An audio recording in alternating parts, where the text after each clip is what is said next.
Deschamps, lui, qui a été formé à Nantes, était un complexé physique, parce que c'est un petit gabarit, qui était le meilleur ami et le compagnon de chambrée de De Sailly. De Sailly, qui est un grand joueur de ligne arrière français, qui d'ailleurs est un enfant adopté, ce qui fait qu'il a un nom d'aristocrate alors que c'est un Africain. Et en fait, Deschamps a toujours eu un énorme complexe sur sa faiblesse de percussion et sa faiblesse physique, et a toujours eu tendance à sélectionner les joueurs puissants africains. Et malheureusement, ce complexe de Deschamps, son côté un peu, quand on a le traité de porteur d'eau, ils se détestaient les deux, son côté un peu limité, c'est un joueur de ligne arrière, et en même temps son côté chef de meute et décisionnaire, parce qu'il a cette dimension-là, fait qu'en fait, si on additionne le critère sociologico-politique et la réalité de ce qu'est Deschamps, nous a amené quand même à produire une équipe de France qui est l'inverse de ce qu'elle était à l'époque où on se faisait battre, rappelez-vous, à Séville, la demi-finale de Séville que je n'ai jamais oubliée, où on se fait voler la demi-finale par les Allemands, l'épisode Schumacher monstrueux, qui fait qu'on a quand même aujourd'hui une équipe de bourrins africains majoritairement qui produit des résultats très aléatoires d'un match à l'autre avec un style qui serait assez difficile de définir. Hein. Si quelqu'un est capable de m'expliquer ce que c'est que le style du jeu à la française, pas du cadre, etc. T'as le droit de sortir du cadre, t'as le droit de pas être normal, t'as le droit de t'habiller comme tu veux, t'as le droit de mettre un string, des hauts talons, tout ce que tu veux, tu vois. Globalement, emmerde le monde.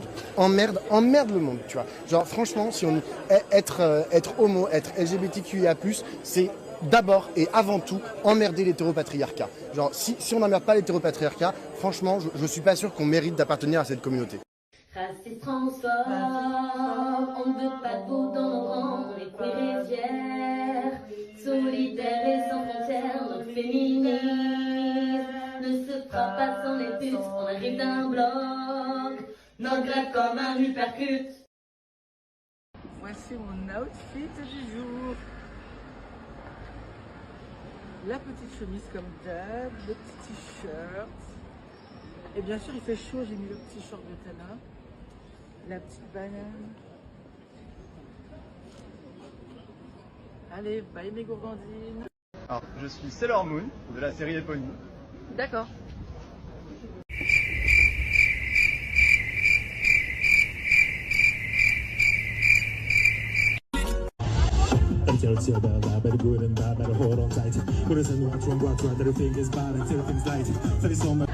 I'm a woman. So you're a woman? Yeah. Okay, when you tell me you're a woman, what does that mean you are? I don't know, it's as simple as that. I feel like a woman, that's how I choose to present myself. What feelings do you have that you relate with being a woman? Femininity, I don't know.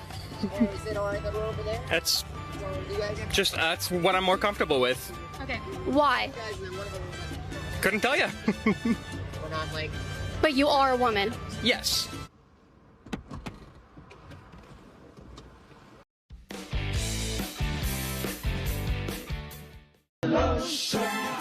Important que nous soyons tous réunis pour soutenir la candidature de Jean-Luc. C'est un grand moment, c'est un moment de fraternité énorme à Saint-Denis. J'ai rejoint la France Insoumise.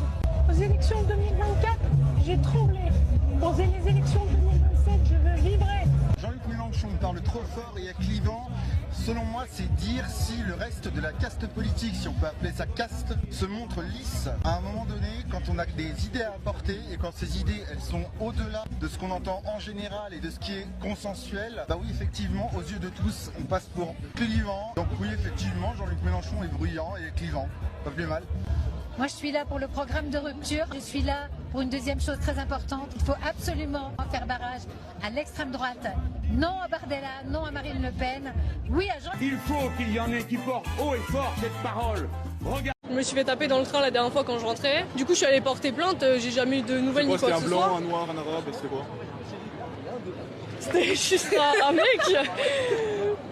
Mais comment ça s'appelle? Il ressemblait à quoi? Je vais pas aller sur ces terrains-là, après ça... Parce que donc, ok, donc parce que c'était pas un blanc. Donc pourquoi est-ce que vous avez du mal à pointer la réalité des faits? C'est bizarre?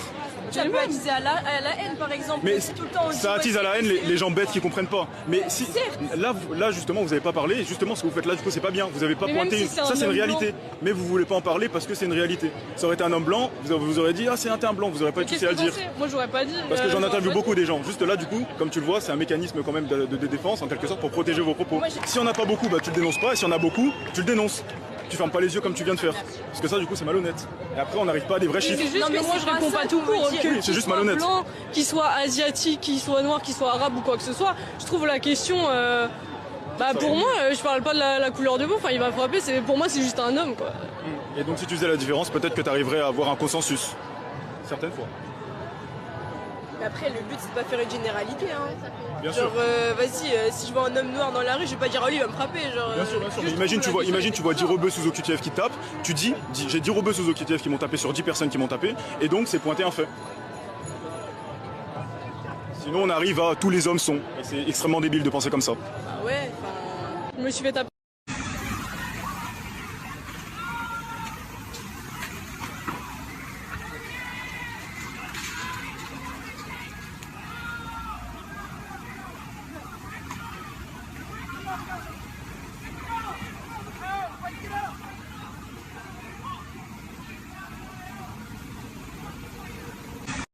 Expulsion systématique des délinquants et criminels étrangers et clandestins.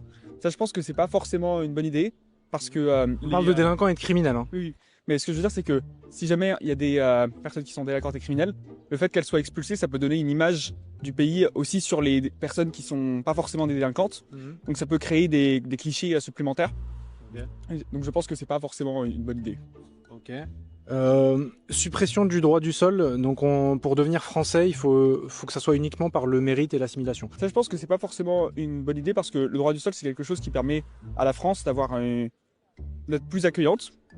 Et surtout que parmi les pays européens, il y a un problème de démographie et la France en fait partie. C'est-à-dire qu'il y a peu de personnes qui réussissent à avoir des enfants par rapport à ce qui serait nécessaire. Donc le fait d'avoir du droit du sol, pour moi, c'est une façon de rendre la France plus accueillante et plus dynamique. Si je te dis que là, tout ce que je viens de te dire, c'était le programme du Rassemblement National et de l'extrême droite, de ce qui est qualifié à l'extrême droite française, qu'est-ce que tu en penses? Donc c'est assez cohérent avec les mesures de l'extrême droite.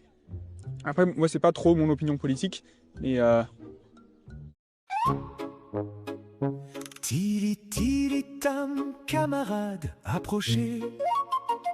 Je vais vous expliquer ma laïcité. Tili tili tout, c'est limpide et sans phare.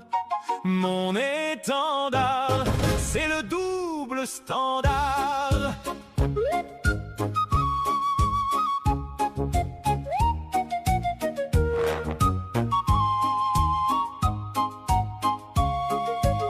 Moi je suis rouge depuis mon berceau. La religion, c'est pas très beau. L'opium du peuple, je connais le refrain. Surtout quand ça sent le vieux chrétien.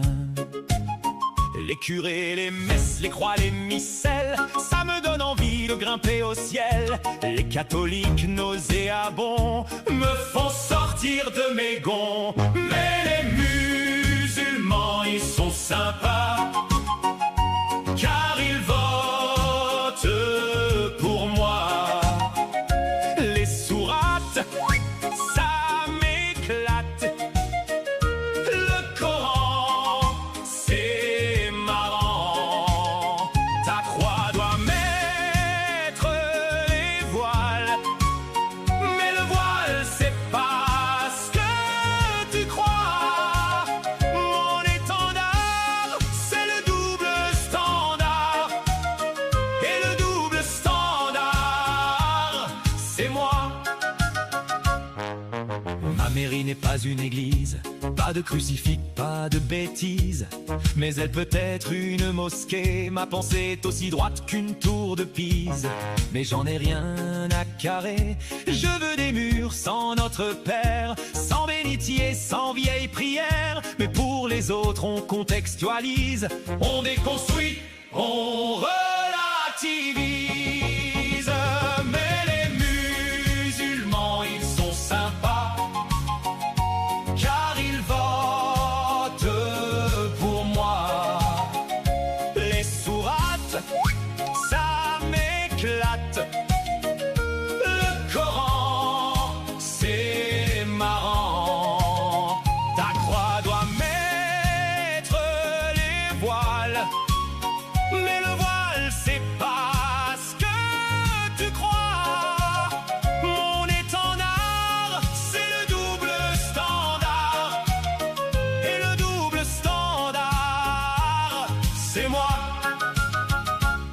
La nouvelle France, elle croit en Dieu. Donc je m'adapte, je fais de mon mieux. Je reste marxiste évidemment, mais souple dans les accommodements. Une religion c'est très vilain, quand ça sent le vieux sacristain. Mais quand ça sent le bulletin gagnant, je deviens soudain tolérant. Tu peux faire ta prière mais seulement vers la Mecque. Dis au revoir au Notre Père, c'est ça l'avenir mec. Le carême c'est un truc de bigot, mais le ramadan c'est rigolo. Les cierges ça fait réactionnaire, les tapis ça fait populaire. Mais les musulmans ils sont sympas, car ils votent pour moi. Les sourates ça m'éclate, le Coran c'est marrant. Ta croix doit mettre les voiles, mais le voile c'est pas ce que tu crois. Mon étendard c'est le double standard, et le double standard c'est moi. Tili tili tam camarade, dormez. La contradiction va vous bercer. Tili tili tout c'est limpide et sans phare. Ma laïcité c'est le double standard.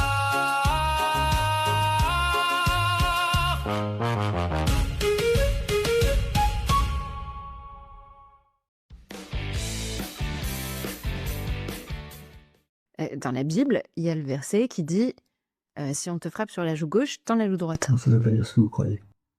Si, faire un mille de plus, la générosité. Non, c'est pas Jésus qui vous apprend à être gentil. Alors, la générosité, c'est très bien, mais là, c'est Jésus qui vous apprend à vous rebeller.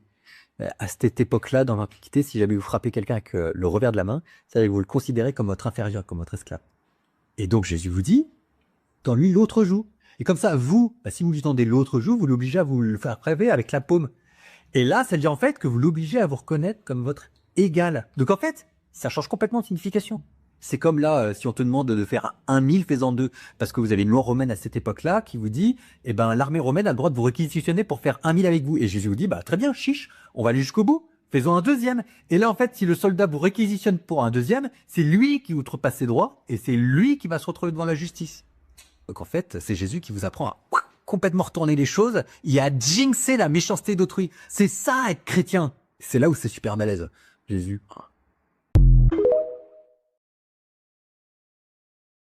It looks like we do have a drone shot up above. We're kind of in this area here of Andrean High School.